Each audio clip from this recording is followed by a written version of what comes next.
ಬರೇ ಕೊಳ್ಳಿ ಅಷ್ಟ ನೀವು ಸಾವಿರಾರು ರೂಪಾಯಿ ಖರ್ಚು ಮಾಡಿ ತಗೋ ಶಾರ್ಟ್ಸ್ಗಿಂತ ಹೈಟ್ದಾಗ ಹೋಗ್ತಾವ ಇಲ್ಲಿ. ಮತ್ ಇವನ್ನೆಲ್ಲ ರೊಕ್ಕ ಕೊಟ್ಟ ತಗೊಂಬಂದಿದ್ವು ಅಲ್ಲ, ಮನ್ಯಾಗ ಮಾಡಿದ್ವು ಅವೆಲ್ಲ. ಹನುಮಂತ ದೇವರ ಅದ್ದೂರಿ ಕಾರ್ತಿಕೋತ್ಸವದ ಅಂಗವಾಗಿ ಈ ಅಲಿಮಾರಿ ಪಯಣ ಅರ್ಬಾವಿ ಊರಿಗೆ ಬಂದಿದ್ದೇವ. ದೇವರಿಗೆ ಕರ್ಪೂರ ಹಚ್ಚಿ ಆರ್ತಿ ಕಣ್ಣಿಗೆ ಹಚ್ಕೊಂಡ ದರ್ಶನ ತಗೋಬೇಕಂತ ಹೇಳಿ ಗುಡಿಗೆ ಬಂದು. ನಾವು ಮಧ್ಯಾಹ್ನ ಹೋಗಿದ್ದು, ಸೊ ರಶ್ ಜಾಸ್ತಿ ಇತ್ತು. ಆ ಫುಲ್ ರಶ್ ಇದಾಗ ಹರಸಾಹಸ ಮಾಡಿ ದರ್ಶನ ತಗೊಂಡು ಫೈನಲಿ ಹೊರಗೆ ಬಂದು ಹೆಂಗೋ ಒಟ್ಟು. ಅಲ್ಲೇ ದೇವಸ್ಥಾನದ ಆವರಣದಾಗ ಇನ್ನೂ ಅನೇಕ ರೀತಿ ಹಲವಾರು ವಿಧ ವಿಧವಾದ ಗರ್ಭಗುಡಿಗಳು ಅದಾವು. ಆ ಎಲ್ಲಾ ದೇವ್ರಿಗೆ ಕೈ ಮುಗಿದ ಪಾಪ ವಿಮೋಚನೆ ಮಾಡ್ಕೋಬೇಕಂತ ಹೇಳಿ ಮೆಟ್ಲೆ ಧರ್ಮದೇಟ ಹೊಡ್ಕೊಂಡು ಬರ್ಗುಟ್ಟಿಗೆ ನಮ್ಮ ಹುಡುಗನ ಮೆಟ್ಟ ಯಾರು ಹಾರಿಸ್ಬಿಟ್ಟಾರ ಪಾಪ. ಅವನ ಸಮಾಧಾನ ಮಾಡ್ಬೇಕಂತ ಹೇಳಿ ಹೊರಗೆ ಜೇ ಕಡೆ ಕರ್ಕೊಂಡು ಬಂದು ಬ್ರೇಕ್ ಫೇಲ್ ಆಗಿದ್ದ ಬ್ರೇಕ್ ಡ್ಯಾನ್ಸ್ ತೋರ್ಸ್ಕೊಂತ ಸಣ್ಣ ಹುಡುಗರು ವಿಮಾನದಾಗ ಅವ್ನು ಕುಣಿಸಿದ್ವು ವಾಪಸ. ಜಾತ್ರೆದಾಗ ಜನದಟ್ಟನೆ ಭಾಳ ಐತ.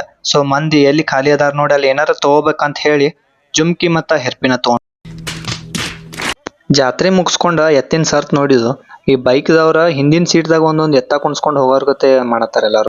ಇದು ನಮ್ಮ ಉತ್ತರ ಕರ್ನಾಟಕದ ಸರ್ತ್ ಅಂದ್ರನ ಒಂದು ಎಮೋಷನ್. ರಾತ್ರಿ 10 ಗಂಟೆಕ ಮದ್ ಹಾರ್ಸಕ್ ಚಾಲೂ ಮಾಡಿರಂದ್ರ ಬೆಳಗಿನ ತಕ ನಾನ್ ಸ್ಟಾಪ್ ಹಾರಿಸ್ತಾರ. ಇದ್ರ ಹಿಂದ ಒಂದು ವಿಶೇಷವಾದ ಇತಿಹಾಸ ಐತಿ. ಅದನ್ನೆಲ್ಲ ಹೇಳ್ಬೇಕಂದ್ರೆ ಟೈಮ್ ಭಾಳ ಬೇಕಾದ.